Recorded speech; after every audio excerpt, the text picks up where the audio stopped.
Okay, ચાલો આજનો પ્રશ્ન છે ફોટો ઇલેક્ટ્રિક અસરના પ્રયોગમાં આપાત થતા વિકિરણની આવૃત્તિ અને સ્ટોપિંગ પોટેન્શિયલ પર અસર સમજાવો. એટલે કે આવૃત્તિ અને સ્ટોપિંગ પોટેન્શિયલની એકબીજા ઉપર કઈ રીતે અસર થાય છે એ તમારે સમજાવવાનું છે. કાલે જે આપણે છેલ્લે દાખલો ગણ્યો હતો એમાં આપણે બે ઉર્જાને સરખાવી હતી. એક ઉર્જા છે E બરાબર HF, જે ઉર્જાનું મેઇન સૂત્ર છે એ, અને એક પેલા લેનાર્ડના સમીકરણ મુજબ 1/2 mv² બરાબર શું થાય છે? EV0. ઓકે, એટલે આ છે EV0. પછી મેં તમને એવું સમજાવ્યું કે બંને બાજુ એક એક પદ અચળ છે. કયા કયા પદ અચળ છે બંને બાજુ? H અને E. ઓકે, H અને E. તો તમે આ સમીકરણ પરથી સમજી શકો છો કે H અને E અચળ છે, બરાબર, એટલે આવૃત્તિ વધે, બરાબર, તો સ્ટોપિંગ પોટેન્શિયલ શું થશે? વધશે. બરાબર, એટલે જુદી જુદી આવૃત્તિ માટે જુદો જુદો સ્ટોપિંગ પોટેન્શિયલ લાવવામાં આવે તો જેની આવૃત્તિ વધારે હશે એનો સ્ટોપિંગ પોટેન્શિયલ તમને વધારે મળશે. તો હવે પ્રશ્નની શરૂઆત થાય છે, બરાબર, ધ્યાન આપજો. ફોટો ઇલેક્ટ્રિક અસરના પ્રયોગમાં આપાત વિકિરણની આવૃત્તિ અને સ્ટોપિંગ પોટેન્શિયલ પર અસર સમજાવો. બરાબર, અહીંયા ફોટો ઇલેક્ટ્રિક પ્રવાહ વિરુદ્ધ આપાત આવૃત્તિનો આલેખ દોરવામાં આવે છે. બરાબર, તો એના માટે ત્રણ જુદી જુદી આવૃત્તિ લેવામાં આવે છે, F1, F2 અને F3. બરાબર, આ ત્રણેયમાં સૌથી મોટી આવૃત્તિ કઈ છે? F3. ઓકે, F3 સૌથી મોટી છે, F2 નાની અને F1 સૌથી નાની. ઓકે, તો હવે તમે અહીંયા જોઈ શકો છો કે ત્રણેય આવૃત્તિની અંદર F3 મોટી આવૃત્તિ છે, તો એના માટે પહેલો મુદ્દો લખ્યો કે ફોટો ઇલેક્ટ્રિક અસરના પ્રયોગમાં જો આપાત વિકિરણની તીવ્રતા એક સરખી રાખવામાં આવે, હવે તીવ્રતા બદલવાની નથી, બરાબર, તમારે આવૃત્તિ બદલવાની છે. એટલે ફોટો ઇલેક્ટ્રિક અસરના પ્રયોગમાં જો આપાત વિકિરણની તીવ્રતા એક સરખી રાખવામાં આવે અને જુદી જુદી આવૃત્તિ માટે કલેક્ટર પ્લેટ પરના જુદા જુદા સ્થિતિમાને ફોટો ઇલેક્ટ્રિક પ્રવાહ મેળવવામાં આવે તો ફોટો ઇલેક્ટ્રિક પ્રવાહ વિરુદ્ધ વિદ્યુત સ્થિતિમાનનો આલેખ આકૃતિમાં દર્શાવેલો છે. ઓકે, એ આલેખ તમને આવો મળે છે. ઓકે, હવે બીજો મુદ્દો તમને એવું સમજાવે છે કે આપાત વિકિરણની જુદી જુદી આવૃત્તિ માટે સ્ટોપિંગ પોટેન્શિયલના મૂલ્ય જુદા જુદા મળે છે. બરાબર, મેં તમને હમણાં વાત કરી એ પ્રમાણે કે આવૃત્તિ બદલાય એટલે સ્ટોપિંગ પોટેન્શિયલ બદલાશે.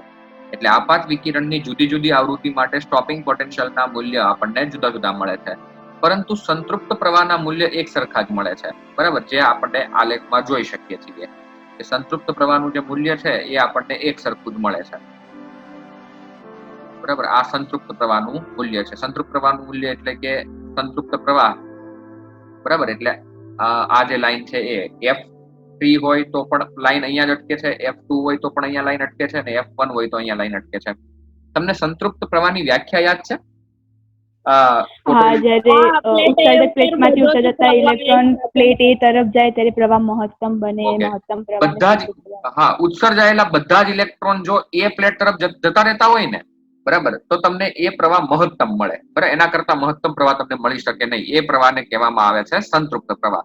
તો ભલે આવૃત્તિ અલગ અલગ હોય, બરાબર, પણ તમને સંતૃપ્ત પ્રવાહ તો ત્રણેય આવૃત્તિ માટે સરખો જ મળે છે. ઓકે, બીજું આલેખ પરથી આપણે એવું પણ સમજી શકીએ છીએ કે F3 આવૃત્તિ મોટી છે, F2 એના કરતા નાની છે, F1 એના કરતા નાની છે, તો આપણને સ્ટોપિંગ પોટેન્શિયલના મૂલ્ય પણ એ જ ક્રમમાં મળશે.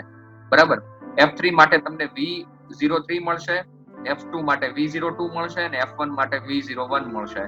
બરાબર, એ જ ક્રમમાં મળશે. આ પરથી કહી શકાય કે આપાત પ્રકાશની આવૃત્તિ અને એનું સ્ટોપિંગ પોટેન્શિયલ બંને એકબીજાના સમપ્રમાણમાં હોય છે. બરાબર, એટલે કે આવૃત્તિ વધે તો સ્ટોપિંગ પોટેન્શિયલ વધે અને આવૃત્તિ ઘટે તો સ્ટોપિંગ પોટેન્શિયલનું મૂલ્ય ઘટે. ઓકે, હવે આ તો એક જ ધાતુ માટેની વાત હતી. હવે બે જુદી જુદી ધાતુ માટેની વાત કરે છે કે જો બે જુદી જુદી ધાતુઓ પર સમાન આવૃત્તિ ધરાવતો પ્રકાશ આપાત કરવામાં આવે અને તેને અનુરૂપ સ્ટોપિંગ પોટેન્શિયલ વિરુદ્ધ આવૃત્તિનો આલેખ દોરવામાં આવે, બરાબર, તો એ હંમેશા સીધી રેખામાં જ મળશે. સીધી રેખામાં શું કામ મળશે? કારણ કે આવૃત્તિ અને સ્ટોપિંગ પોટેન્શિયલ એકબીજાના કેવા છે? સમપ્રમાણનો આલેખ આપણને ખબર છે કે સુરેખ મળે. બરાબર, પણ જો બે જુદી જુદી ધાતુઓ હોય તો એના માટે તમને આલેખ કંઈક આવો મળશે. બરાબર, કે ધાતુ A માટે આલેખ આવો મળશે અને ધાતુ B માટે આલેખ આવો મળશે. આ આપાત વિકિરણની આવૃત્તિ વિરુદ્ધ સ્ટોપિંગ પોટેન્શિયલનો આલેખ છે. બરાબર. બંને ધાતુ માટે અલગ અલગ આલેખ કેમ મળે છે? કારણ કે બંને ધાતુના સ્ટોપિંગ પોટેન્શિયલના મૂલ્ય અને બંને ધાતુના વર્ક ફંક્શનના મૂલ્ય અલગ અલગ છે. ધાતુ એ છે ને એ અહીંથી શરૂ થાય છે અને ધાતુ બી છે એ અહીંથી શરૂ થાય છે. ઓકે, તમે આ આલેખ પરથી કહી શકો કે કઈ ધાતુનું સ્ટોપિંગ વર્ક ફંક્શન ઓછું હશે, ધાતુ એ નું કે ધાતુ બી નું? બીનું. ધાતુ બીનું. બીનું. ફરીથી અહીંયા આલેખ નહીં, એનું ઓછું હશે કારણ કે એની આવૃત્તિ ઓછી છે. હા, એ ઓછી આવૃત્તિએ શરૂ થઈ જાય છે અને આ બી છે એ વધારે આવૃત્તિએ ઉત્સર્જવાનું શરૂ કરે છે. બરાબર. તો ધાતુ એ જે છે એનું સ્ટોપિંગ પોટેન્શિયલનું મૂલ્ય ઓછું હશે કારણ કે એની જે આ થ્રેશોલ્ડ આવૃત્તિ છે એ તમને ઓછી મળે છે અને ધાતુ બી ની થ્રેશોલ્ડ આવૃત્તિ વધારે મળે છે. એટલે આલેખ પરથી એવું પણ કહી શકાય કે ધાતુ એ નું વર્ક ફંક્શન ઓછું હશે. એનો મતલબ કે ધાતુ એ સીઝિયમ હશે અને ધાતુ બી જે છે એના સિવાયની બીજી કોઈ પણ ધાતુ હશે કે તેનું વર્ક ફંક્શન ઓછું હશે. બરાબર. તો આ રીતે આપણે સ્ટોપિંગ પોટેન્શિયલ વિરુદ્ધ આપાત વિકિરણની આવૃત્તિનો જે આલેખ છે એ સુરેખ મળે છે એવું કહી શકીએ. બરાબર. સવાલ નાનો એવો છે, ફરીથી જોઈ લઈએ. પહેલા તો પ્રશ્ન, ફોટો ઇલેક્ટ્રિક અસરના પ્રયોગમાં આપાત વિકિરણની આવૃત્તિની સ્ટોપિંગ પોટેન્શિયલ પર અસર સમજાવો. બરાબર. કે વિકિરણની આવૃત્તિ વધે, બરાબર, ફ્રીક્વન્સી એફ વધે તો એના પર સ્ટોપિંગ પોટેન્શિયલની શું અસર થાય? તો એના માટે પહેલો મુદ્દો કે ફોટો ઇલેક્ટ્રિક અસરના પ્રયોગમાં જો આપાત વિકિરણની તીવ્રતા એક સરખી રાખવામાં આવે અને જુદી જુદી આવૃત્તિ માટે કલેક્ટર પ્લેટ પરના જુદા જુદા સ્થિતિમાન માટે ફોટો ઇલેક્ટ્રિક પ્રવાહ મેળવવામાં આવે તો એનો આલેખ, બરાબર, આપણને ઉપર દર્શાવેલો છે. ઓકે, બીજું અહીંયા આપણને એવું કહે છે કે આપાત વિકિરણની જુદી જુદી આવૃત્તિ માટે સ્ટોપિંગ પોટેન્શિયલના મૂલ્ય આપણને જુદા જુદા મળે છે, પરંતુ સંતૃપ્ત પ્રવાહ જે છે એ આપણને એક સરખો જ મળશે. આલેખ પરથી આપણે એવું કહી શકીએ કે જેની આવૃત્તિ વધારે હશે, બરાબર, એના માટે સ્ટોપિંગ પોટેન્શિયલનું મૂલ્ય પણ આપણને વધારે મળે છે. આપાત પ્રકાશની આવૃત્તિ તેના સ્ટોપિંગ પોટેન્શિયલના સમપ્રમાણમાં હોય છે. છેલ્લો મુદ્દો, જો બે જુદી જુદી ધાતુઓ પર સમાન આવૃત્તિ ધરાવતો પ્રકાશ આપાત કરવામાં આવે તો તેને અનુરૂપ સ્ટોપિંગ પોટેન્શિયલ વિરુદ્ધ આવૃત્તિનો આલેખ સુરેખ મળે છે કારણ કે આપણે જાણીએ છીએ કે સ્ટોપિંગ પોટેન્શિયલ અને આવૃત્તિ બીજાના સમપ્રમાણમાં હોય છે. ઓકે, હવે આપણી નેક્સ્ટ થિયરી જે, હા બોલો. આપણે જે બે જુદી જુદી ધાતુઓ માટે જોયું તો અહીંયા તો સમાન આવૃત્તિ કહે છે, તો આમાં તો બંનેની આવૃત્તિ અલગ અલગ ના હોય. એક મિનિટ, વાક્ય વાંચી લઈએ. બે જુદી જુદી ધાતુઓ પર સમાન આવૃત્તિ ધરાવતો, ઓકે, હા, સમાન આવૃત્તિ ધરાવતો પ્રકાશ જ આપાત કર્યો છે. આના ઉપર સમાન આવૃત્તિ ધરાવતો પ્રકાશ જ આપાત કર્યો છે. જો આ તમે સમજતા હોય ને F0 અને F0 ડેશ, તો એ તો એની થ્રેશોલ્ડ આવૃત્તિ છે. બાકી આ બંને ધાતુ ઉપર F જ આવૃત્તિ આપાત કરી છે. બરાબર. બીજી એક સાદી રીતે તમને સમજાવું. માનો કે એક એ ધાતુ છે, બરાબર, અને બીજી એક બી ધાતુ છે. આ એ ધાતુ છે અને એક બીજી કોઈ ધાતુ છે જેનું નામ બી છે. હવે તમે બંને ધાતુ ઉપર એક સરખો જ પ્રકાશ આપાત કરો છો, પણ બંને ધાતુના વર્ક ફંક્શન તો અલગ અલગ હોવાના, બરાબર. તો એમાંથી જે ઇલેક્ટ્રોન બહાર નીકળશે ને એ બંનેની ગતિ ઉર્જા અલગ અલગ હશે કારણ કે બંનેના વર્ક ફંક્શન અલગ અલગ છે. તો બંનેની ગતિ ઉર્જા અલગ અલગ હશે કારણ કે જેનું વર્ક ફંક્શન નાનું હશે એની ગતિ ઉર્જા વધારે હશે, જેનું વર્ક ફંક્શન મોટું હશે એની ગતિ ઉર્જા ઓછી હશે. એટલે બંને ધાતુ ઉપર આવૃત્તિ તો સમાન જ આપાત કરી છે, પણ તો પણ બંનેના આલેખ તમને અલગ અલગ મળે છે, પણ મળે છે સુરેખ. બરાબર, એવું દર્શાવે છે. અને અહીંયા તમને કન્ડિશન પણ આપેલી છે કે આપેલી આપાત કરેલી આવૃત્તિ F છે, બરાબર. F0 એ ધાતુનું થ્રેશોલ્ડ આવૃત્તિ છે અને F0 ડેશ એ બી ધાતુની થ્રેશોલ્ડ આવૃત્તિ છે. પણ તમે આપાત કરેલી આવૃત્તિ છે ને એ F0 ડેશ કરતા મોટી હોવી જોઈએ, બરાબર, તો જ એમાંથી ઇલેક્ટ્રોનનું ઉત્સર્જન થશે. F0 ડેશ કરતા મોટી હોવી જોઈએ એનો મતલબ એવો થાય કે F0 ડેશ કરતા જો મોટી હશે ને તો ઓબ્વિયસલી F0 કરતા તો મોટી હશે, બરાબર, કારણ કે F0 ની કિંમત એના કરતા પણ નાની છે. ઓકે, હવે આપણો સવાલ જે નેક્સ્ટ છે એ આપણે દ્રવ-બ્રોગલી સમીકરણની પ્રાયોગિક સૂત્ર કઈ રીતે આવ્યું છે, બરાબર, એની પ્રાયોગિક અને થિયરિકલ, બરાબર, બંને થિયરી ભણવાની છે.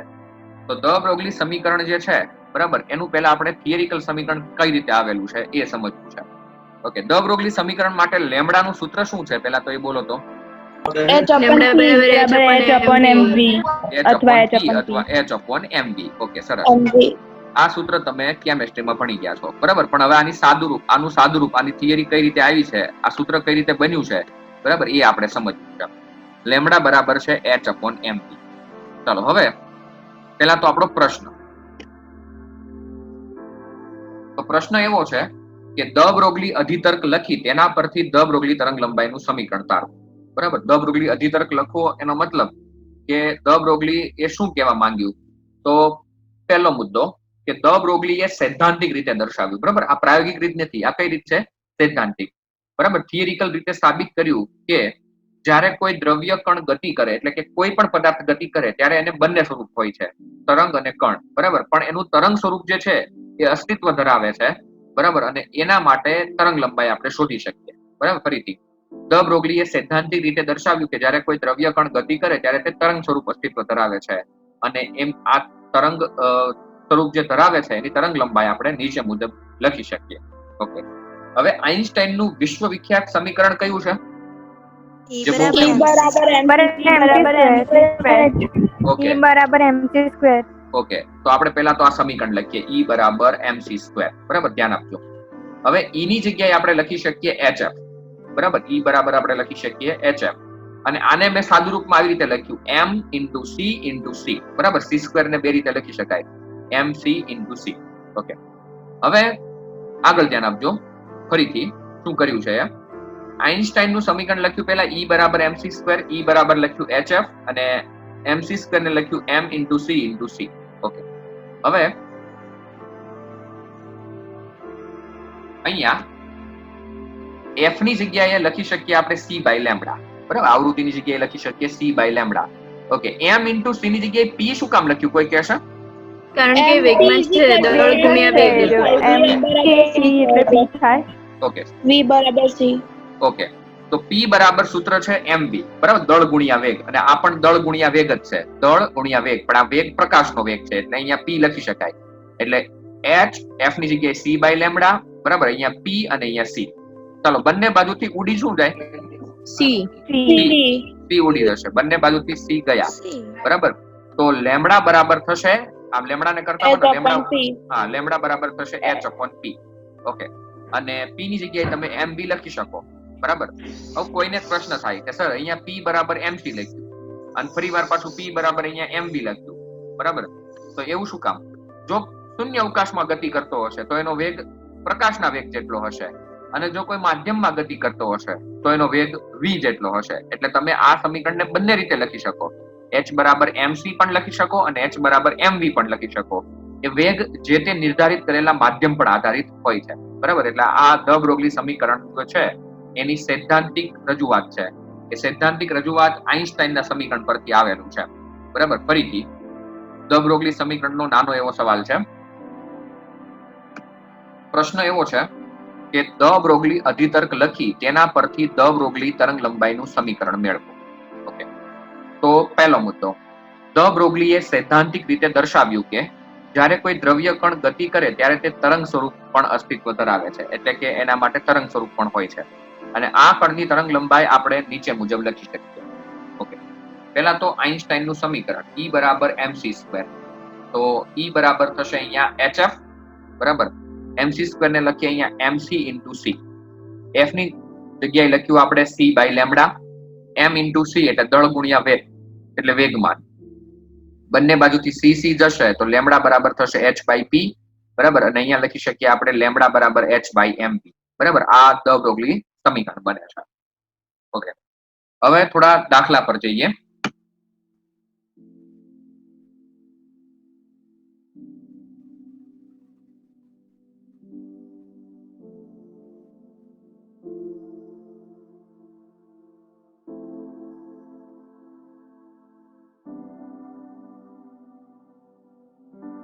ચાલો, સ્વાધ્યાયનો 11.8 દાખલો કાઢો. 408 page number. Okay. 408 page number. ચાલો, રકમમાં ધ્યાન આપજો.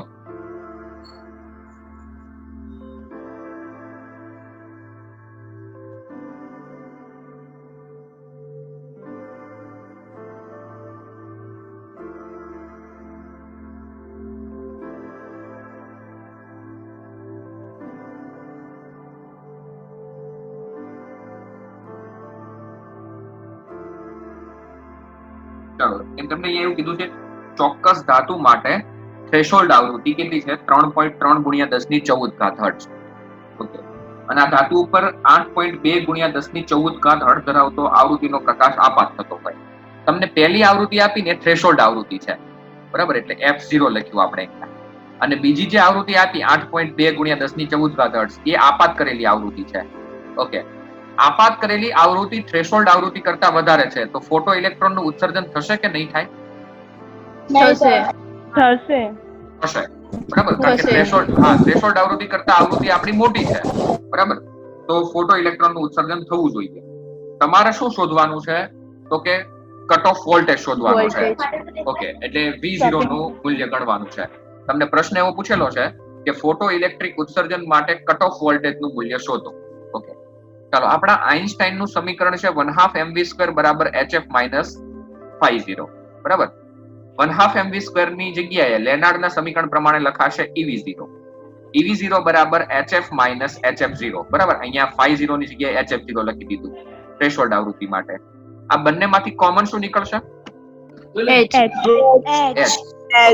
તો બંનેમાંથી h કોમન નીકળે છે, બરાબર. h કોમન નીકળે એટલે વધશે f માઇનસ f0. હવે આપણે v0 શોધવાનું છે તો આ e ને છેદમાં જવા દઈએ એટલે e જતા રહેશે છેદમાં, બરાબર. ચલો હવે કિંમતો લખીએ. કિંમતો માટે 6.626 ગુણ્યા 10^-34. f ની કિંમત અને f0 ની કિંમત તમારી સામે છે જ, બરાબર. તો એ બંનેમાંથી કોમન શું નીકળે f અને f0 માંથી? 10^14, એટલે પેલા 10^14 લખી દીધી. ઓકે, પછી 8.2 માંથી 3.3 બાદ કરો તો 4.9. 4.9, બરાબર. અને e ની કિંમત છે 1.6 ગુણ્યા 10^-19. ચાલો પેલા મારે ઘાત ગણવી છે. 14 અને 19 કેટલા થાય?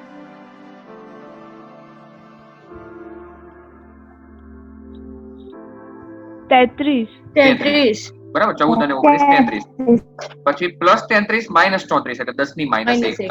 માઇનસ ઓકે, 6.626 ગુણ્યા 4.9 ભાગ્યા 1.6 આવું કરો તો 20.29.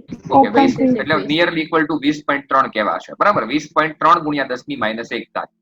તો આને કહેવાશે 2.03, બરાબર. એટલે તમારો અહીંયા ફાઇનલ આન્સર બનશે 2.03. એકમ શું આવશે? વોલ્ટ. બરાબર, તમારો અહીંયા આન્સર લખાશે 2.03 વોલ્ટ, બરાબર. ફરીથી રકમમાં થોડું ધ્યાન. રકમમાં તમને એવું કીધું છે કે એક ધાતુ માટે થ્રેશોલ્ડ આવૃત્તિ છે 3.3 ગુણ્યા 10^-14. ઓકે, અને આપાત થતી આવૃત્તિ જે છે એ છે 8.2 ગુણ્યા 10^14 હર્ટ્ઝ, બરાબર. તો તમારે કટિંગ વોલ્ટેજ શોધવાનો છે. એના માટે આઇન્સ્ટાઈન નું સમીકરણ 1/2 mv² બરાબર hf માઇનસ φ0, તો ev0 બરાબર hf માઇનસ hf0, બરાબર. h કોમન નીકળી જશે, ev0 e છેદમાં જતું રહેશે, v0 બરાબર બધી કિંમતો મૂકી, h ની કિંમત 6.626 ગુણ્યા 10^-34. આ બંનેમાં ઘાત સરખી છે એટલે ઘાત કોમન નીકળી જશે. 8.2 માઇનસ 3.3 એટલે 4.9 છેદમાં 1.6 ગુણ્યા 10^-19. ફાઇનલ તમારો આન્સર આવે છે 2.03 વોલ્ટ. ઓકે, સ્વાધ્યાય 11.10 માં ધ્યાન આપજો.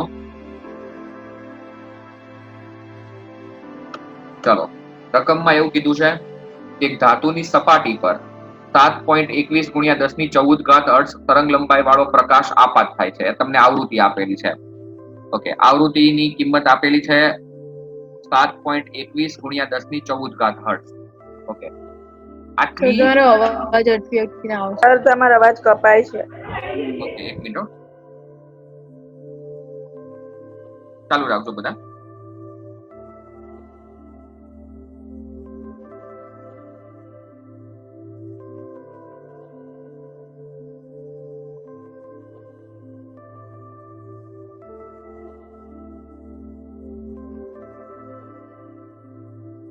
ઓકે, ચાલો.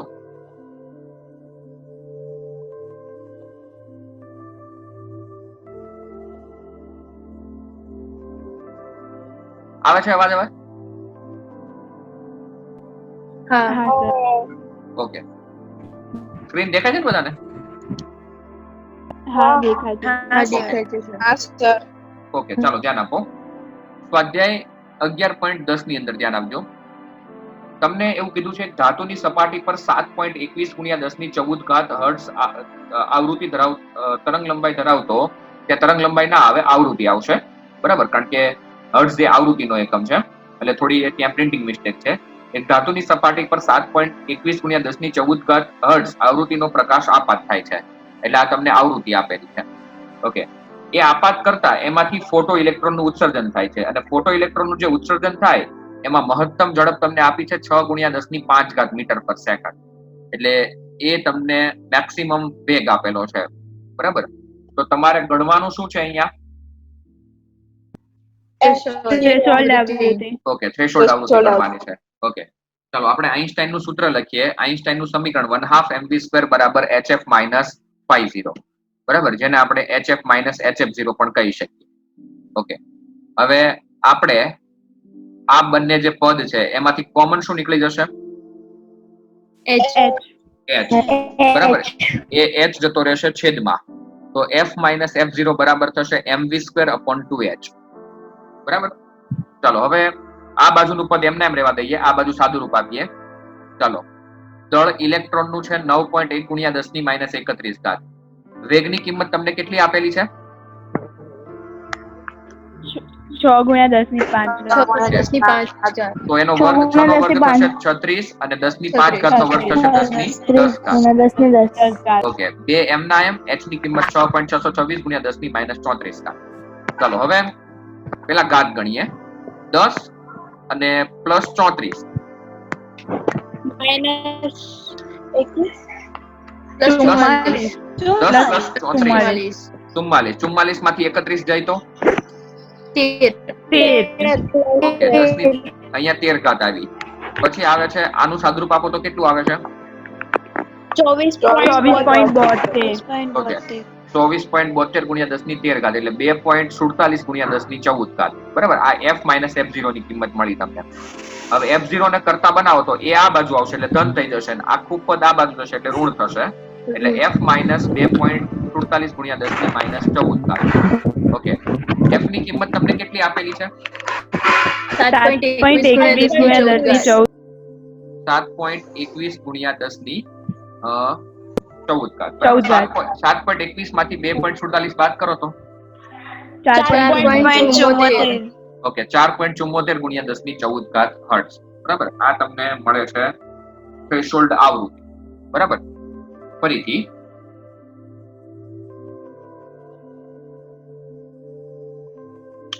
તમને આ દાખલામાં એવું કીધું છે કે એક સપાટી ઉપર 7.21 ગુણ્યા 10 ની 14 ઘાત હર્ટ્ઝ આવૃત્તિ ધરાવતો પ્રકાશ આપાત કરવામાં આવે તો એમાંથી જે ઇલેક્ટ્રોનનું ઉત્સર્જન થાય છે એનો મહત્તમ વેગ છે 6 ગુણ્યા 10 ની 5 ઘાત મીટર પર સેકન્ડ. તો તમારે આ ધાતુ માટે થ્રેશોલ્ડ આવૃત્તિનું મૂલ્ય શોધવાનું છે. આપણે આઈન્સ્ટાઈનનું સમીકરણ વાપરીએ તો આઈન્સ્ટાઈનનું સમીકરણ બરાબર થશે 1/2 mv² બરાબર થશે hf માઇનસ hf0, બરાબર. તો f માઇનસ f0 બરાબર થશે mv² મેક્સિમમ અપોન 2h, બરાબર. f માઇનસ f0 બરાબર સાદુરૂપ આવે છે 24.72 ગુણ્યા 10 ની 13 ઘાત. ઓકે, તો f માઇનસ f0 બરાબર થશે 2.47 ગુણ્યા 10 ની 14 ઘાત. હવે f0 ને કરતા બનાવશો તો તમારે f માંથી 2.47 ગુણ્યા 10 ની 14 ઘાત બાદ કરવું પડશે. તમારો ફાઇનલ અહીંયા આન્સર બનશે 4.74 ગુણ્યા 10 ની 14 ઘાત હર્ટ્ઝ. સર અહીંયા ઉત્સર્જન થાય ફોટો ઇલેક્ટ્રોન નું, એટલે આપાત આવૃત્તિ કરતા થ્રેશોલ્ડ આવૃત્તિ નાની જ આવશે ને, એટલે જવાબ ઉપરથી એ બી ખબર હા પડે. હા, અને જવાબ પરથી તમને એ પણ ખબર પડી જાય, કારણ કે તમારી આવૃત્તિનું મૂલ્ય 7.21 ગુણ્યા 10 ની 14 ઘાત હર્ટ્ઝ છે, અને તમને જે થ્રેશોલ્ડ આવૃત્તિ મળી એ 4.74 ગુણ્યા 10 ની 14 ઘાત હર્ટ્ઝ મળી, એટલે તમને નાની જ મળવી જોઈએ એના કરતા. ઓકે, હવે નીચેનો દાખલો સ્વાધ્યાય 11.11 રકમમાં ધ્યાન. આર્ગોન લેસર વડે ઉત્પન્ન થયેલો જે પ્રકાશ છે એની તરંગ લંબાઈ તમને આપી છે 488 નેનોમીટર.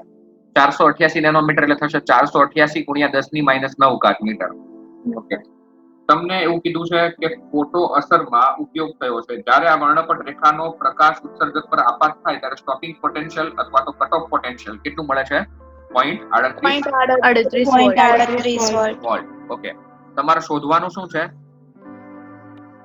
કાર્યવિધેય બરાબર. ફંક્શન તમે જોજો કોઈ પણ એક રીત આ સમીકરણ છે ને, આ સમીકરણમાંથી કોઈ એક મેથડ ક્યારેય રિપીટ નહીં થાય. કોઈમાં તમને સ્ટોપિંગ પોટેન્શિયલ ગણવાનું કહેશે, કોઈમાં તમને કાર્ય વિધેય ગણવાનું કહેશે, કોઈમાં થ્રેશોલ્ડ આવૃત્તિ ગણવાની કહેશે, કોઈમાં આવૃત્તિ ગણવાની કહેશે. એટલે દરેક દાખલાની અંદર અલગ અલગ હશે.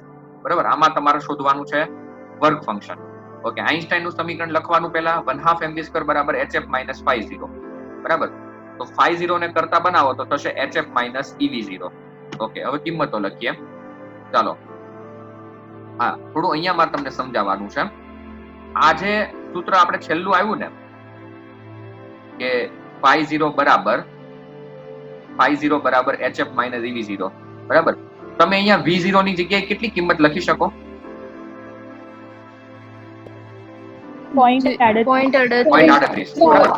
0.38 લખો તો તમારો જવાબ આવ્યો 0.38 ઇલેક્ટ્રોન વોલ્ટ. એટલે આ ઉર્જા ઇલેક્ટ્રોન વોલ્ટમાં છે, પણ આ HF વાળી જે ઉર્જા છે ને જૂલમાં છે. તો એ જૂલ વાળી ઉર્જાને ઇલેક્ટ્રોન વોલ્ટમાં લાવવા માટે શું કરવું પડશે? 1.6 વડે ભાગવું. ઓકે, તો જો અહીંયા સાદુરૂપમાં ધ્યાન આપજો. phi0 બરાબર hc ના છેદમાં લેમ્ડા અને ઇન્ટુ e, બરાબર, માઇનસ ev0. hc ની જોડે કિંમત જે છે 19.8 ઓકે, લેમ્ડા ની કિંમત 488 ગુણ્યા 10⁻⁹ અને e ની કિંમત છે 1.6 ગુણ્યા 10⁻19 માઇનસ 0.38 ઇલેક્ટ્રોન વોલ્ટ. ઓકે, ચાલો આનું સાદરૂપ આપો તો કેટલું આવે છે? 0.025 ઓકે, અને 10⁻2 આવશે કારણ કે -19 -9 એટલે -28 થશે. -28 ઉપર જાય એટલે +2 માઇનસ 0.38 ઇલેક્ટ્રોન વોલ્ટ. ઓકે, આનું સાદુરૂપ આન્સર છે 2 ઇલેક્ટ્રોન વોલ્ટ.